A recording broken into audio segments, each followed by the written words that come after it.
Today we will see the very interesting part. Okay, we had seen last time the four noded quadrilateral element and derivation of its shape function with Lagrangian approach and serendipity approach.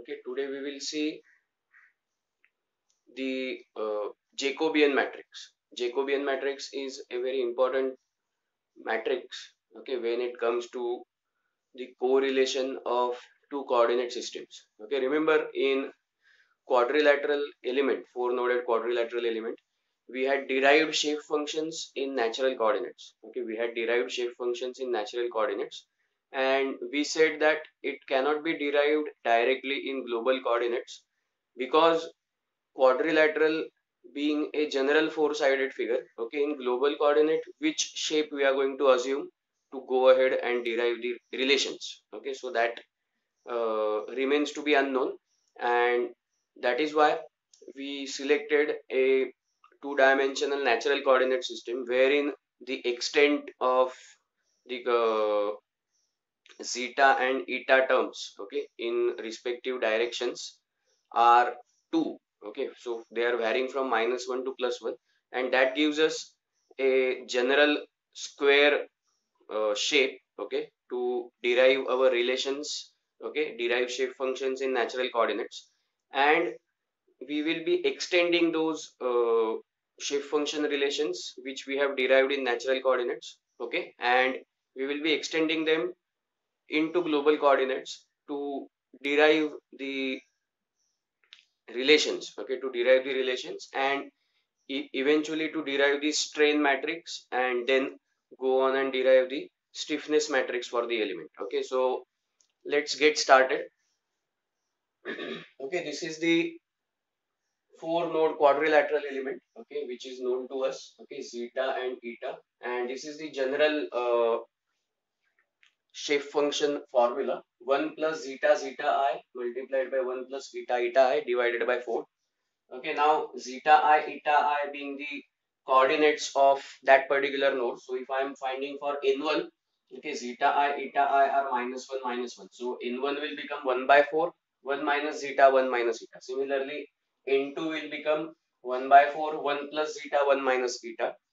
Similarly, n3 will become 1 by 4, 1 plus zeta 1 plus eta, and n4 will become 1 by 4, 1 minus zeta, 1 plus eta.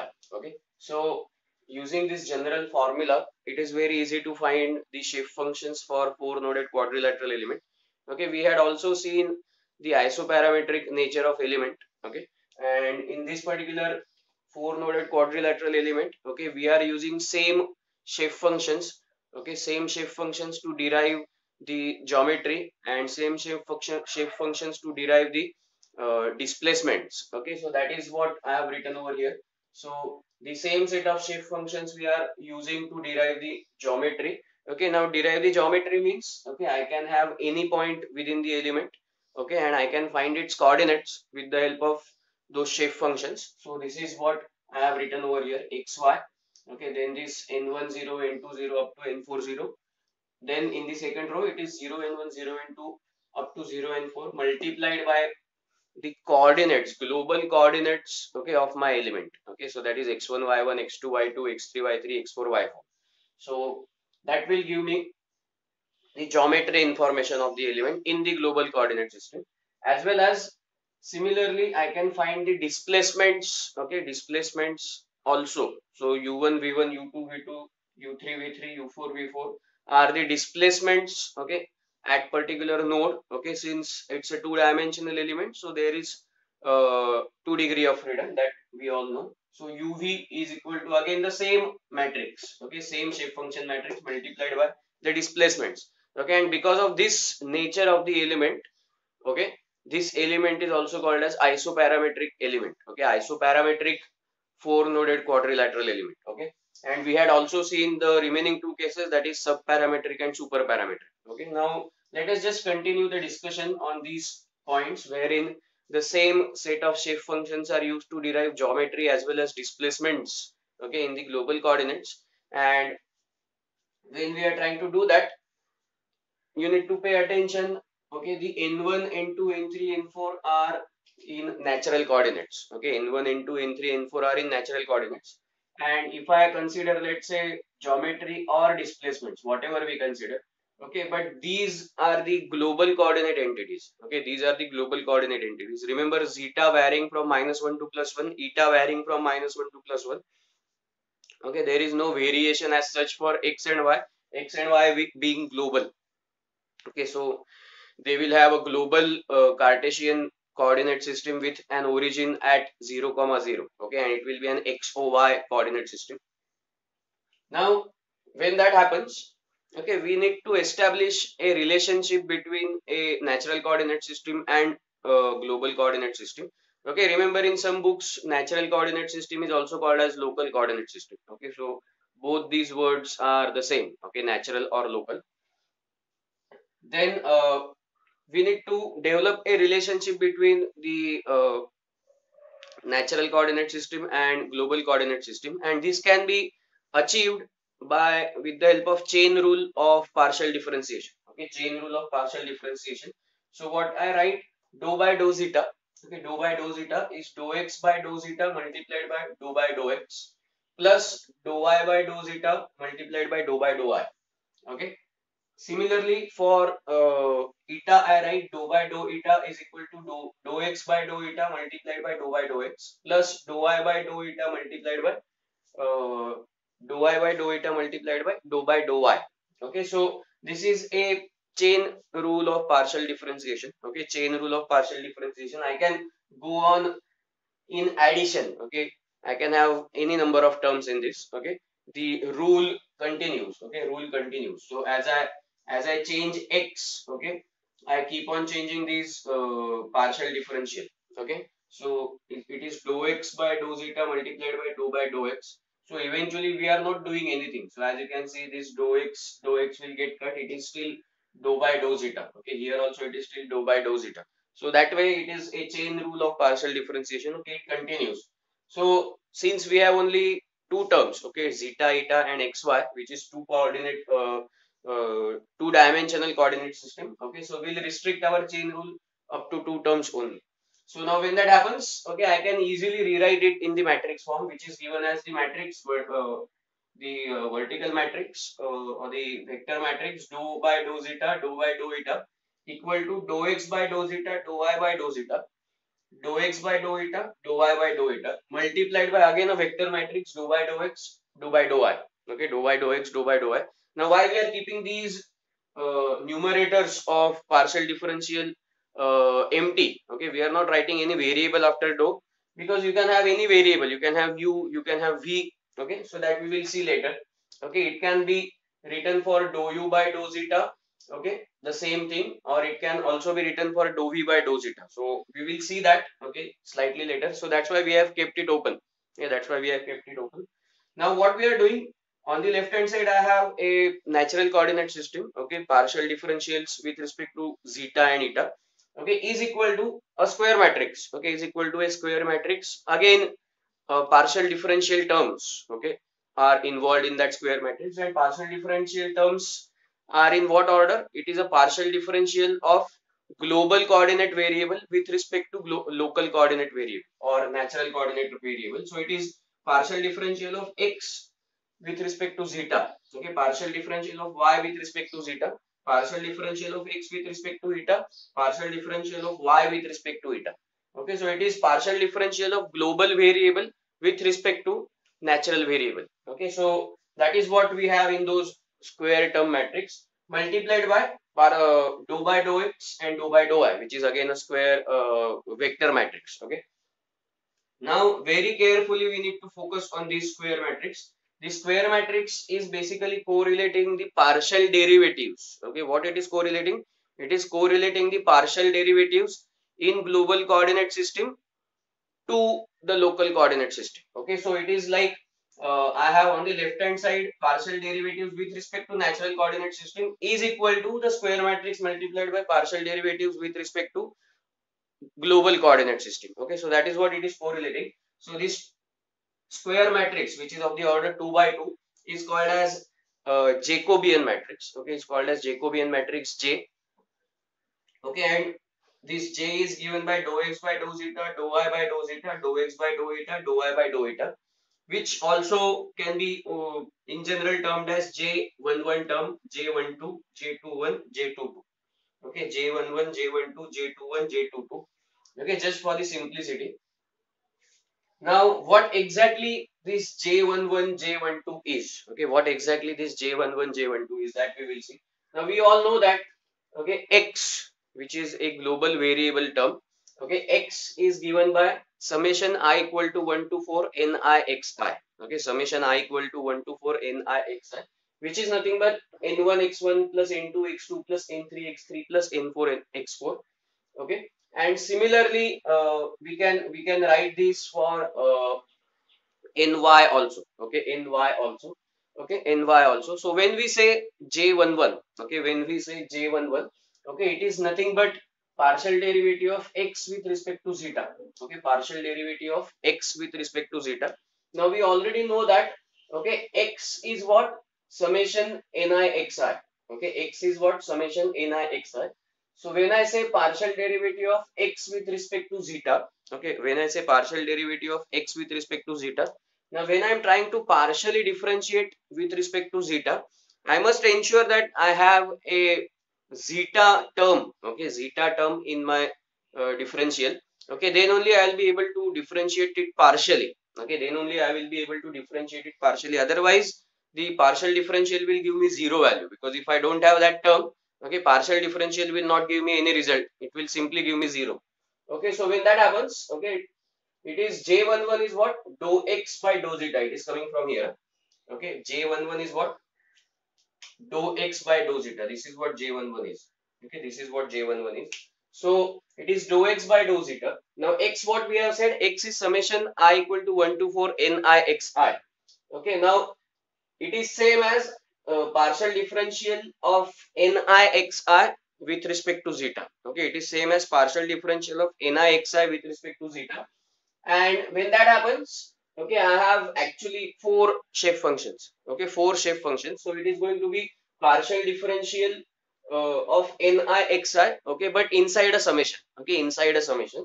So it is going to be uh, dou n1 by dou zeta multiplied by x1, dou n2 by dou zeta multiplied by x2, dou n3 by dou zeta multiplied by x3, and dou n4 by dou zeta multiplied by x4. Okay, so just J11, when we say dou x by dou zeta, is simply means J11 is equal to summation I equal to 1 to 4 uh, dou ni by dou zeta multiplied by xi. Okay, dou ni by dou zeta multiplied by xi. Because what can be differentiated? Okay, only shape function can be partially differentiated. Okay, if I start differentiating x with partially with respect to zeta, will I get anything? I will not get anything, because x is in different coordinate system and zeta is in different coordinate system. They don't have any common variable. Okay, so I can only differentiate shape function partially.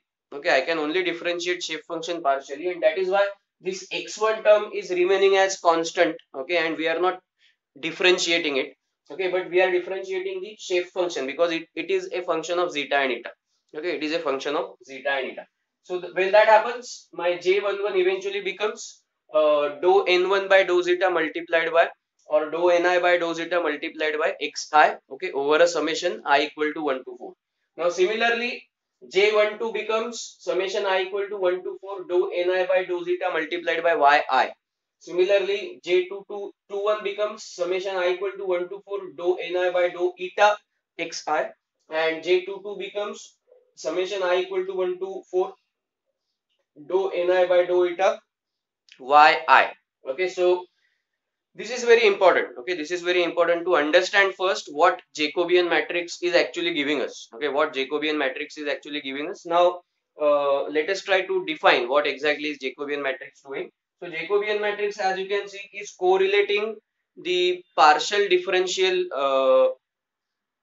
terms, okay, in one coordinate system with the other coordinate system. Okay, it is correlating the derivatives of the function, okay, derivatives of the function in local or natural coordinate system with the derivatives of the function, okay, in the global coordinate system. So trying to define the Jacobian matrix, okay, the derivative term is very important. Okay, derivative term is very important because we have seen the correlations between different coordinate systems, okay, being established, okay, and that particular matrix is called as transformation matrix. But remember, in transformation matrix, okay, we are not correlating derivatives, we are directly correlating variables, okay. But when we start correlating the derivatives from one coordinate system into the other coordinate system for a given function, okay, then that particular matrix is called as Jacobian matrix. So there is vast difference between the two. Okay, so basically Jacobian matrix correlates the derivatives of function in natural coordinate system to the derivatives of function in local coordinate system. As you can see, derivatives of function in natural coordinate system to the derivatives of function in local coordinate system. So that is what the Jacobian matrix is. Okay, so this is what we have found out. Okay, now but if you really try to think, okay, do we want partial derivatives of natural coordinate system as Jacobian into partial derivatives of global coordinate system? Okay, are these left hand side values in natural coordinate system? No, they are not in natural coordinate system, they are in global coordinate system. Okay, my shape functions are in natural coordinate system, and again my primary variable displacement is in global coordinate system. Okay, so we actually would be interested in a relation wherein the global term is equal to some Jacobian function into natural term. Okay, global term is equal to some Jacobian into natural term. That will be a correct relation for us to go ahead. Okay, this was okay just to define what is Jacobian. Okay, what is Jacobian? So Jacobian relates natural and global coordinate systems. Okay, but we actually want a some sort of mathematical operator of Jacobian to correlate in a reverse way, which is global is equal to some Jacobian into local. Okay, that is what we want to correlate. So how we will achieve that? Okay, just pre-multiply this is a matrix equation, so just pre-multiply both sides by Jacobian inverse. Okay, Jacobian inverse. So when I multiply this with Jacobian inverse, this will become Jacobian inverse multiplied by this matrix is equal to Jacobian inverse into Jacobian into this matrix. So Jacobian inverse and Jacobian will cut each other, and I will have dou x by dou y. So that's what I have written over. Dou x by dou x, dou by dou x and dou by dou y is equal to j11 star, j12 star, j22 star, j21 star, j22 star. Okay. So why I have applied star? Okay, because star gives me an inverse Jacobian. Okay, so this entire matrix with J11 star, J12 star, J21 star, J22 star is inverse Jacobian matrix or Jacobian inverse matrix. Okay, so Jacobian inverse matrix. Now, why that was required? Okay, just again I will repeat. Okay, as you can see, this particular equation, okay, which is a displacement equation, which correlates the global the elemental displacement. Okay, elemental displacement is equal to shape function matrix multiplied by the primary variable matrix. Okay, the vector matrix. Okay, now in this the shape functions are with respect to zeta and eta.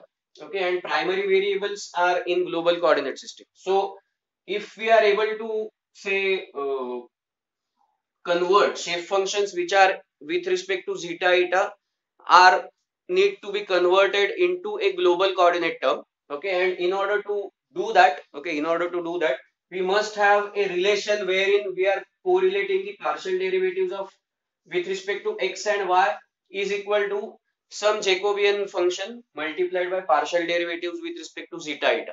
Okay, that term we will be requiring. So that's why we multiplied this matrix equation with inverse Jacobian and eventually got this relation, which is partial derivative of x and y is equal to Jacobian inverse multiplied by partial derivative with respect to zeta and eta. Okay, I hope that is clear. Now once that is clear, let us try to go and find out the strain. Okay, let us go and try to find out the strain. Now strain matrix is all known to us. It is dou u by dou x, dou v by dou y, and dou u by dou y plus dou v by dou x. Okay, if this particular term only we try to write in a matrix equation, then we will have a matrix of the order 3 by 4 over here with the elements of the matrix are 1 0 0 0 0 0 0 1 0 1 1 0 multiplied by now each of these terms. Now here there are four terms involved.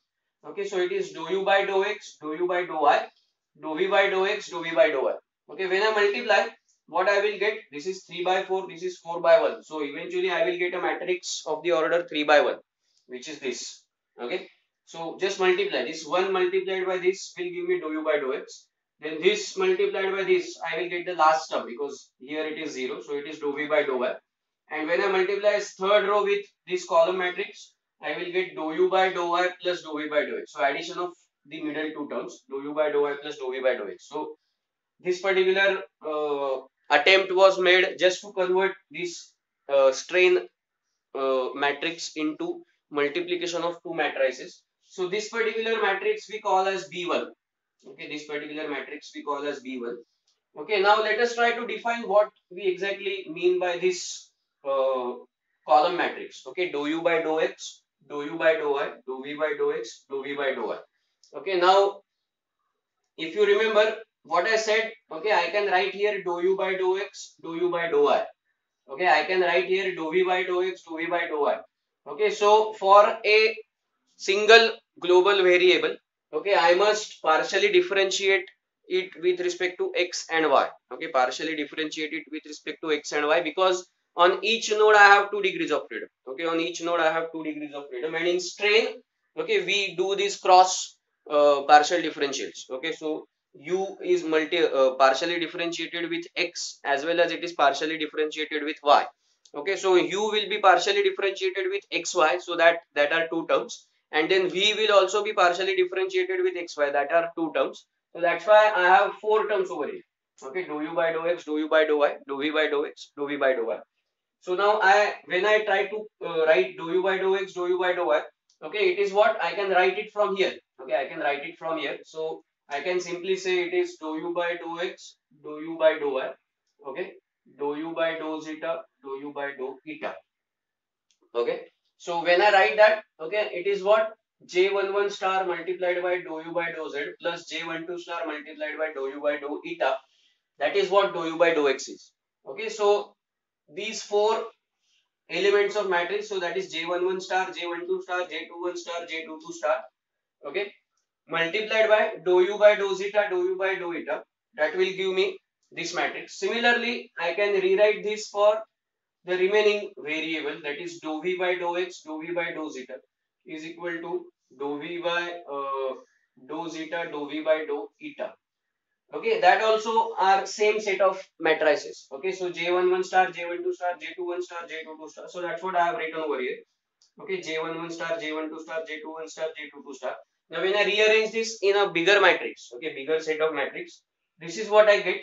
j11 star, j12 star, 0 0, j21 star, j22 star, 0 0, 0 0, j11 star, j12 star, and 0 0, j21 star, j22 star, multiplied by dou u by dou zeta, dou u by dou eta, dou v by dou zeta, dou v by dou eta. Now you just carry out the multiplications, you will get this same term. Okay, and from where I am getting the term, I got the term from this 2 by 2 matrix. Okay, I got the term from this 2 by 2 matrix. So when that happens, I get this matrix. Now this matrix, the stars are basically inverse of Jacobian. The star values are inverse of Jacobian. So how to find inverse matrix? Okay, so inverse can be found out from this. So or rather can be found out from this matrix. Okay, this is already an inverse matrix. So it will be found out from this matrix. So it is cofactor matrix transpose divided by the determinant. Okay, cofactor matrix transpose divided by the determinant. So as you can see, inverse of j11 or rather j11 star is given by, okay, I will write it over here, j11 star is given by, okay, cofactor matrix transpose. Okay, cofactor matrix transpose. How to find cofactor? Okay, it is going to be minus 1 raised to 1 plus 1. 1 plus 1 is the location, 1 comma 1. Okay, now we are going to leave that row and that column. What is remaining is j22. Okay, okay, now that only is a transpose because it's a 2 by 2 matrix. Okay, divided by the determinant of that matrix. Okay, divided by the determinant of that matrix or determinant of j, basically not j11. This is j matrix. Okay, this is matrix j. So determinant will be what? this J21 multiplied by this, okay, this minus this, that will be the determinant. So it is what? It is J22 divided by determinant of J. So that's what I have written over here. J22 divided by determinant of J. Similarly, we will find the inverse, okay, of each term. So that is J12 inverse. That also we will find. It is minus J21 divided by determinant of J. Then J21 inverse is minus J12 divided by determinant of J. And J22 star is basically J11 divided by determinant of J. Okay, so when I club this, okay, into actual inverse terms, okay, I get this, okay, this multiplied by the dou u by dou zeta, dou u by dou eta, dou v by dou zeta, dou v by dou eta. Now this matrix I call as matrix B2. Okay, this matrix I call as matrix B2.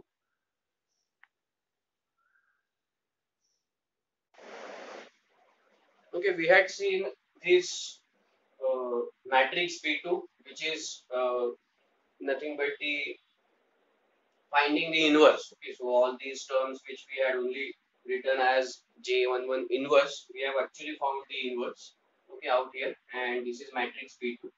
Okay, now this has a multiplication matrix which is a vector matrix which is dou u by dou zeta, dou u by dou eta, dou v by dou zeta, dou v by dou eta. Now we will see what exactly we mean by this matrix. So that is what I have written here: dou u by dou zeta, dou u by dou eta, dou v by dou zeta, dou v by dou eta. Okay, which is nothing but it correlates the partial differentials of shape functions with respect to zeta eta multiplied by the displacements. Okay, multiplied by the nodal displacement vector. Okay, so it is dou n1 by dou zeta 0, dou n2 by dou zeta 0, dou n3 by dou zeta 0, dou n4 by dou zeta 0, dou n1 by dou eta 0, dou n2 by dou eta 0, dou n3 by dou eta 0, dou n4 by dou eta 0. And similarly for the second, that is V, that is 0 dou n1 by dou zeta, 0 dou n2 by dou zeta up to dou n4, and 0 dou n1 by dou eta up to dou n4 by dou eta. So when I multiply, okay, this particular matrix I call as matrix B3 multiplied by the displacement vector matrix which is delta E.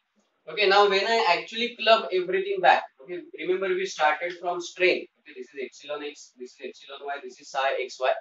Okay, so we started with this. Okay, we started with this, which what we got B1 multiplied by this, but this matrix is actually we have solved here, which is B2 multiplied by this, and this matrix is has been solved here, which is B3 multiplied by delta. So when I correlate all these equations, okay, when I correlate all these equations, I get B1 multiplied by B2 multiplied by B3 multiplied by delta. Okay, B1 multiplied by B2 multiplied by B3 multiplied by delta. So eventually these three B matrices, which is B1 multiplied by B2 multiplied by B3. Now I cannot change the order. This is a fixed order. So what are the say orders over here? It is 3 by 4. Okay, here it is 4 by 4 B2 and B3 is 4 by 8. Okay, B3 is 4 by 8. So when I typically solve this, and this delta is what? It is 8 by 1. Okay, this delta is 8 by 1. So when I typically solve this, okay, the B matrix I get as 3 by 8. Okay, B matrix I get as 3 by 8 and delta happens to be 8 by 1. So when I again multiply them, I get eventually the three strain values. Okay, the three strain values. So the matrix orders are matching. Okay, and this again matrix B is called as strain displacement relation matrix. Strain displacement relation matrix. Now why it had to be a three-step process? Because the strain and displacements, okay, strain and displacements are ideally to be found out in global coordinate system. Okay, but since the shape functions were defined in natural coordinate system, so we had to do a three-step process to first convert the natural coordinate system into global coordinate system with the help of the Jacobian matrix, okay, and then finding the strain displacement relation matrix. Okay, so this is strain displacement relation matrix multiplied by the primary variable vector matrix is equal to the strain matrix. Okay, now how to find out the element stiffness matrix? It is known to us. Okay, element stiffness matrix order is again going to be 8 by 8.